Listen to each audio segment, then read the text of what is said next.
Get ready. 10 seconds.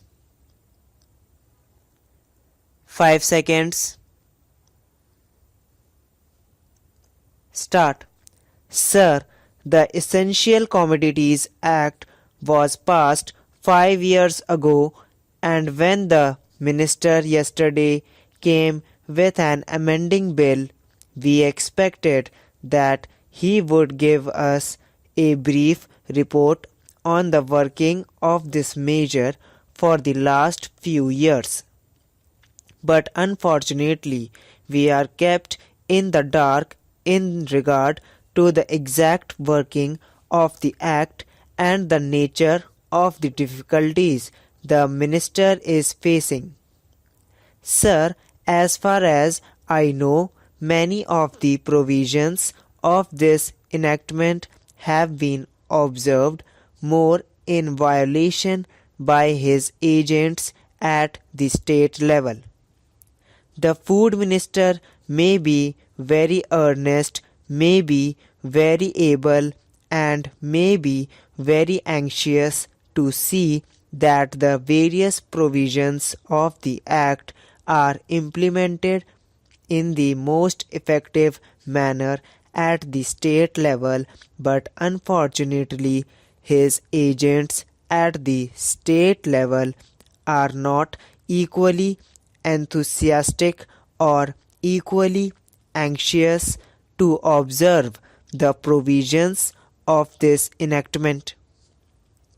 The most important objectives of this enactment are to control the supply and distribution of commodities and to maintain a stable price level.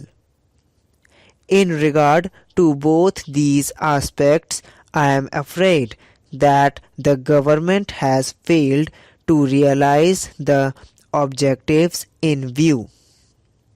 Some time past, when there was scarcity of food grains, attempts were made to make procurement from certain wholesale merchants and from rice mills. In my own state, I know of many instances of such procurement where, after making known that certain things had to be done and certain steps had to be taken by the merchant community, nothing was done later on by the government when they found that these very orders of the government were violated. As a result of the violations, there was a consequent rise in the prices of food grains. In respect of other commodities like iron and steel, paper, etc., we see a lot of speculative activities, but the provisions of the Act have not been brought to bear on them. Perhaps no case of prosecution was launched against those people who contravened the various provisions of the Act. We are interested to know in how many cases the government have taken steps to prosecute individuals who have violated the various sections of the Act. The minister said that the powers under the Act were not adequate.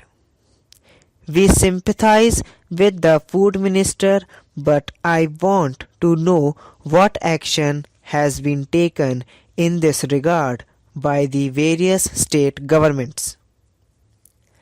In regard to the amending provision, I want to know from the minister what would be his difficulty even if minor offences are taken to courts of law.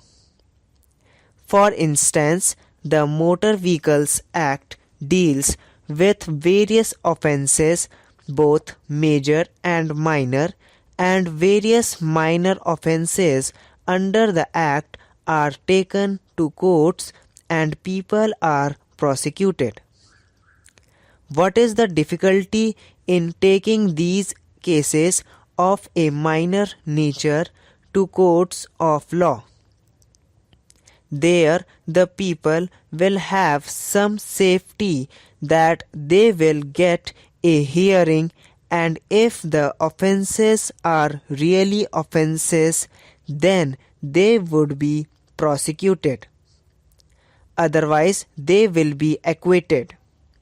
Here, the minister says that there should be a security deposit. If there is a violation of a particular provision of the enactment, then the executive authority will have the power either to confiscate a part of the amount or the whole of the amount. We are clothing the executive authority with more powers.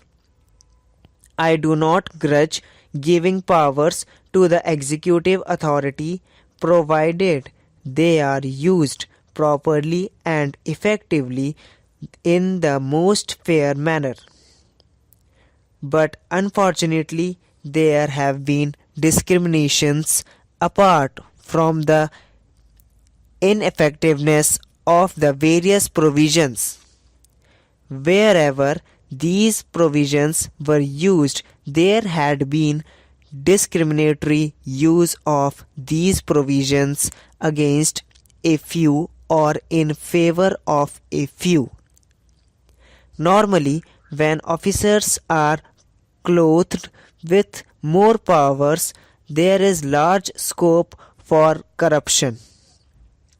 I feel that it would be desirable to avoid such malpractices, and it would be desirable, I think, that even for minor offences the parties should have a chance to defend their actions. I do not think that this problem of dealing with minor offences will become complex or complicated in any way if we take them to courts of law. I want a reply from the minister in what way he is suffering from a handicap in dealing with minor offences or offences of a technical nature. The honourable member made the point that even if this thing was acceptable to the House, he did not know what amount would be demanded as security. So, the minister should tell us what amount is normally accepted from a licensee in all cases of what the offences are which are of a technical or minor nature which he has in view. We are not told which are major offences and which are minor offences. Clarifications on these points are necessary. I wish that the Act which came into effect long ago was implemented properly.